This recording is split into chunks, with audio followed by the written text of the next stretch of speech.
待て。勝負しろ。いや、俺たちにはもう時間がないからな。サスケくん。もうこの森で生き残るにはこれしかねえんだ。嘘だね。君は自分で言っているほど心を徹しきれていない。わざわざ宣言をせずに僕が油断している隙に襲えばいいのさ。それが忍者だ。 This is the most underrated moment in Sasuke's character arc in Naruto Part 1, and it's emblematic of the subtle character changes that occur to create Sasuke's character arc throughout the story. Scenes like this are really easy to miss on first viewing, especially if you're not binging the series, so it's unfortunately easy to miss important parts of Sasuke's arc. There's a reason the most common thing I see people who reread the story say is that they like Sasuke's character a lot more the second time around. Believe it or not, that's the biggest flaw in Part 1 Sasuke's arc. It's too subtle, especially when compared to the other arcs and how they are so blatantly presented to us. Look at Neji.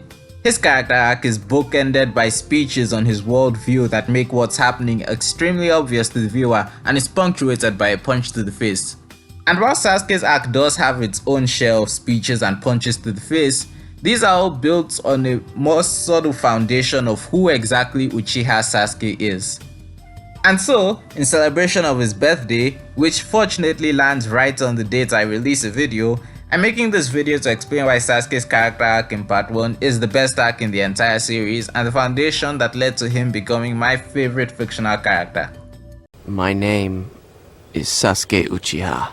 It's always been my view that character development and character growth are two separate things. Development is when you show who your character is to your audience, and growth is what happens when you change that. This is why main characters often have an unfair advantage in the long run when it comes to being considered great, while side characters have an advantage in the short run. Minor characters like Gaara and Tsunade experience character growth in the arcs they are introduced in, which works to their favor in implanting a solid idea of what their arc is in the mind of the audience. It's also a lot easier to follow because the important parts of the arcs happen in close proximity to each other. Main characters, however, have arcs that are usually stretched along the length of their story, making it harder to create such a solid idea of what's happening to them. On the plus side, that means they have more time to develop and grow in the short run. I've already shown one scene that illustrates my point, Sasuke's confrontation with Kabuto, which happens 3 arcs after his introduction, or 2 depending on how you count Naruto arcs. This is why main characters often wind up being the ones considered underrated. Uchiha Sasuke at the beginning of the story is significantly scarred. This is obvious when you have knowledge of his backstory, which, like any good backstory, puts his current actions into context. When Sasuke was young, he was an exceptional child. He got the highest grades in his class, even in teamwork, and was clearly going to grow up to be a powerful ninja. However, his relationship with his father was significantly strained because of his brother. Where Sasuke was a grade A prodigy, Itachi makes some OP self-insert fanfiction characters look weak. And because of his brother, Sasuke always felt inferior, especially when it came to gaining the acceptance and acknowledgement of their father. But Sasuke didn't hate Itachi, far from it. He loved him and was proud to have such an amazing older brother. That all changed with the Uchiha massacre, as Sasuke was forced to watch his brother murder their family. Everyone Sasuke loved was gone. His clan was dead, his brother was a monster he hated more than anything, and he was alone. His brother had declared him too weak to even bother killing. So Sasuke made it his life goal to get revenge and overcome the insurmountable wall that was Uchiha Itachi. Cut to 6 years later, Sasuke has become a loner who avoids people and is dismissive of the other children in his class. How could he not be? While they deal with more age-appropriate concerns like crushes and dreams of greatness, he plans on hunting down one of Konoha's most dangerous criminals for slaughtering his family. Compared to that, everything else is meaningless. Sakura makes comments about Naruto's lack of parents that betray her childishness. Naruto yells at him and even attacks him, but all that is just a nuisance that shows the difference in their skill after he escapes. However, Konoha trains Genin in cells of 3, so Sasuke is forced to interact with Team 7, and in doing so, he's forced to bring down his walls. Be it offering Naruto food when he was told not to training with him to get stronger, it's clear that he began letting his guard down, and despite everything, was enjoying forging new connections with his team. And it all came together in the moment where he nearly dies protecting Naruto from Haku. The thing about Sasuke in part 1 is that he's extremely protective of his teammates. Sure, he will never admit it, but actions speak louder than words, and Sasuke's actions scream loud and clear. When the demon brothers attack Sakura and Tazuna, Sasuke puts himself between them with no hesitation. When Haku threatens to kill Naruto, Sasuke doesn't even think about jumping in front of him. When Naruto and Sakura and Konohama's group were being harassed by the Sand Ninja, he came back to help even though he'd left a few minutes earlier. Even infected with the curse mark, his number one priority was Sakura's injuries. When Gaara had their team cornered and he was low on chakra, Sasuke resolved that he was willing to die to save them. Beneath his avoidance of forming connections due to the scars of his past is another, more prominent desire. A desire to never see his comrades die again, even at the cost of his revenge.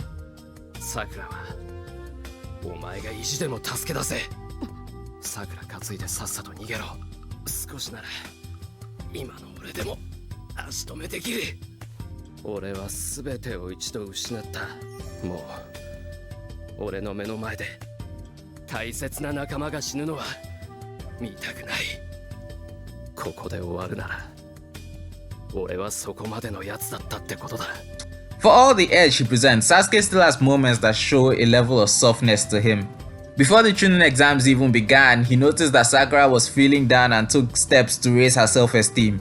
He listened to Sakura when she asked him to stop while he was infected with the curse mark, and even thinks about Sakura and Naruto to calm it down, an ability that amazed everyone watching who had more knowledge on what the curse mark was than he did. Beyond their arguments, he shows genuine respect for Naruto's ability and creativity in battle, putting him on the same level as Gaara and Rock Lee as a prospective challenge during the Chunin exams. I also find it worth mentioning that he made a pretty effective team leader in the Forest of Death.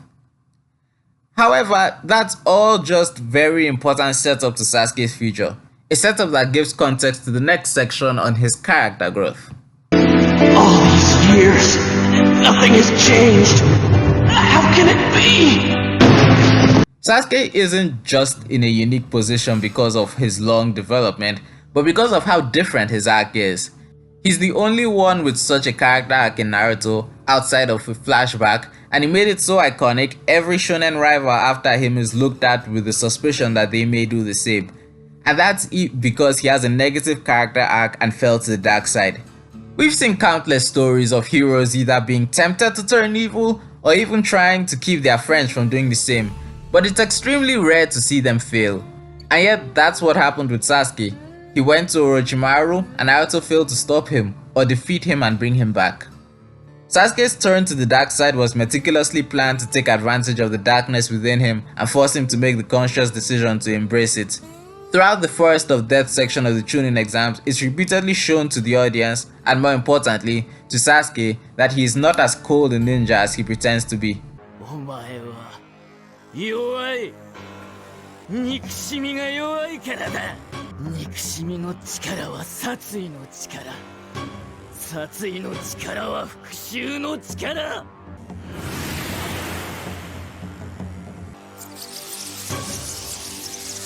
俺は復讐者だ。On top of this, he's given a stark reminder of what he's fighting for. 僕に力がなかったからみんな殺された。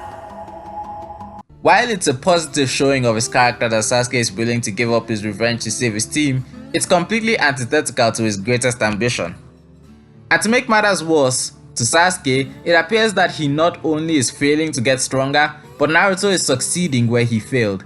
His fight with Gaara was akin to a natural disaster. It didn't make sense. How was the class clown, the person who usually failed at everything, suddenly so much stronger? Sasuke's lack of knowledge on the exact nature of Naruto's power led him to only one conclusion. For all his drive, he was falling behind. This mindset is most obvious from the infamous water tank scene. Sasuke didn't know anything about the Rasengan. How was he supposed to know that the jutsu's effect on water would lead to dramatically different results than the Chidori, even though their later clash would show that both jutsus are pretty equal in power when they use it? His fractured mind couldn't come up with the idea, so he simply concludes that he's not strong enough. He's not trying hard enough. But that comes later. First comes the final nail in the coffin, Itachi's return. Itachi's return, like many things Itachi does, is done for Sasuke's sake, but is also literally torturing the child. Sasuke learns that not only has his brother come back, but he's put his teacher out of commission and is hunting down Naruto. Concerned for his teammate, he runs off, but when he comes face to face with Itachi, his anger overtakes him and he tries to attack. So Itachi beat the shit out of him, told him that he's only there for Naruto, and put him in a Tsukuyomi for 24 hours. This basically accelerates Orochimaru's plan by putting Sasuke's weakness on full display. Once again, he's not even strong enough to be considered a threat by the man he once looked up to. The person who gave him the most validation when he was a child is now more interested in Naruto. Suddenly, the happy times with his team look more like a waste of time than healthy interactions with people his own age. And this changes Sasuke. Watching your family die on loop for a day will do that. And no one notices. To this day, in Boruto, I'm not even sure anyone even realizes what's happened to Sasuke when he fought Itachi all those years ago. Where he had been extremely concerned for Naruto's safety against his brother, he now looks at him like he wants to kill him himself. And he challenges him to a fight in a last-ditch effort to prove himself. He ignores the fact that he'd once acknowledged Naruto's strength, because that strength now represents his own weakness. And we all know how that went. At this point, Sasuke's convinced himself he's too weak, even though his growth has actually been explosive, and Orochimaru makes his move. Frankly, he couldn't have timed it better if he could read the script. He offers Sasuke a carrot and a stick. His curse mark will consume him eventually if he does not learn to control it, but if he does, he will become so much more powerful. All he has to do is cut his ties with the village. After all, it's clearly holding him back. Look at all the strongest people he'd met so far. Orochimaru, Gaara, Itachi, they'd all displayed levels of strength beyond what most in Konoha could hope to match. The third Hokage died trying to stop Orochimaru and didn't even succeed in killing him. And one thing they all had in common was that they had no problem severing their connections. 認めてやるよ。お前は強い。もう俺と同じ孤独の痛みを知る者だ。そして、その痛みが人を強くする。And what makes this really good is that it's not an easy decision. If you look at the moon during the time when the Sound Four make their offer to Sasuke and when Sasuke actually leaves, it's clear that it took weeks for him to come to the decision to leave, because he really was conflicted about leaving the people he cared about in order to fulfill his ambitions. But he did make a decision. He chose his ambition over his own happiness. He was ready and willing to risk his life to kill his brother, taking a pill that he was told would kill him to counter the curse mark's effects, and going to a man who wanted to possess his body. No wonder he's unmoved when Naruto tells him everyone is risking themselves to bring him back. He's risking his own life to leave. Why would that stop him? And when Naruto insists on coming after him, Sasuke considers another possible avenue to strength, gaining the Mangekyo Sharingan. So he dons his headband to signify that he considers Naruto a worthy opponent and prepares to fight him, even through Naruto's mysterious and unexplained power. And he wins, the curse mark providing him with the power he was promised. But he couldn't go through with it. While he was resolved to walk down the dark path to his revenge, he couldn't bring himself to kill his closest friend once the adrenaline of battle wore off. It's too much like his brother, too cruel. While he would later tell Naruto he was spared on a whim, it's clear it's because he's just not that far gone. After all, a whim wouldn't be enough to dissuade him from taking such power when it's in front of him. And as Shippuden later shows, while he was ready to kill himself, he was not yet at the point where he would kill others for his own gain, unless they were just as bad as Itachi. Not a drop of blood on him. They called me a genius, but compared to him... There's a reason the Sasuke retrieval arc is remembered to be such a great arc. It's often called the arc where boys became men. And I think an important part of that is because, ultimately, it was a failure. Shikamaru and Kiba couldn't win their battles and nearly died. Neji and Choji won their battles and were put right there on death's door. Shikamaru realized just how difficult it was to be a leader, kickstarting his own character arc, and Sasuke escaped to Orochimaru. And it's what creates an infinite number of possibilities for the story to go forward. Sure, as he was pre-Itachi's return, Sasuke would have made a good rival that supported his teammates, but him leaving actually creates more storytelling opportunities than if he had stayed. Sasuke was in the position to be anything. a hero, or a villain.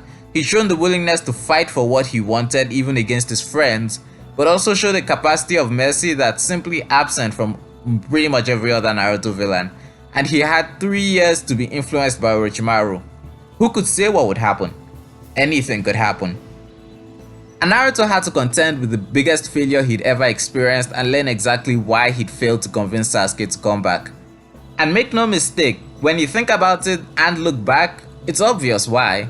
Naruto couldn't understand why Sasuke was willing to leave for such a dangerous situation. When he brings up everyone risking everything to bring Sasuke back, that's an argument that wouldn't work on Sasuke. That's an argument that would work on Naruto, who so desperately wanted people to acknowledge him. In the instances before, Naruto was able to connect to his enemies with talk no jutsu because he could understand what they were going through. But he simply couldn't understand what would drive Sasuke to do all the things he does in this arc. Sasuke's willingness to leave created a great impact on the narrative and emotional potential of the story that was felt throughout Shippuden and the rest of the franchise, and even in other stories. Do you think Bakugo's kidnapping by the League of Villains in MHA would have been seen the same way by fans without this precedent? Why does a great ninja like me have to be in the same group with a slug like Sasuke? Honestly, the audience reception to Sasuke is as fascinating as his actual character, especially for what you can learn about audience perception from it. For one thing, Naruto. The fact of the matter is that Sasuke isn't the main character, Naruto is. And for the first several chapters, the main character everyone is meant to relate to does nothing but complain about Sasuke. This gives people a more negative bent when it comes to perceiving his character unless they make an active effort to be impartial and say, notice that Sasuke's introduction is nothing but Naruto harassing him. Even when he does things like helping against Kankuro, the POV character just complains that he's stealing his spotlight. There's also the idea that Sasuke could be seen as a generic school rival archetype. He's stronger than the main character, everyone loves him, and Naruto, the character the audience is meant to identify with, openly dislikes him and complains about things that, let's be honest, aren't true about Sasuke. Such an archetype is usually surpassed and discarded by the narrative, but Sasuke is much more than that. He has his own story and goals that would eventually lead to him clashing with the main character, and if you aren't willing to see things from his perspective, then he becomes an extremely frustrating character. In a way, it's another aspect that makes Sasuke fascinating. People who don't understand his character's reactions to what they think his character is supposed to be not being accurate. It leads to such interesting takes like, why is the second most important character in the story so important? There's also the fact that Sasuke's arc is about him trying to separate himself from his friends and even fighting them off when they try to drag him back. This kind of paints him in a negative light for not appreciating all his friends are doing for him, even though it's obviously more than that. And really, it's hard to put yourself in Sasuke's shoes in the first place. Can you imagine watching your parents get killed over and over again by someone you love? Could you even imagine what you'd do? While Sasuke has a great character arc, it's not an arc that will appeal to everyone. And that's okay. Not every character is going to appeal to everyone. What I have is not a dream, because I will make it a reality. Sasuke's character arc in part 1 is some of the best character writing Kishimoto does in the entire Naruto franchise. While some may claim that Sasuke is simply loved for being cool or edgy, and I will admit that, yeah, it's cool to see him do some cool things sometimes, there's a lot of character depth that is readily apparent if you look at it. And if you are willing to look at the depth of his character, you'll find much more than the edgy, cool bad boy.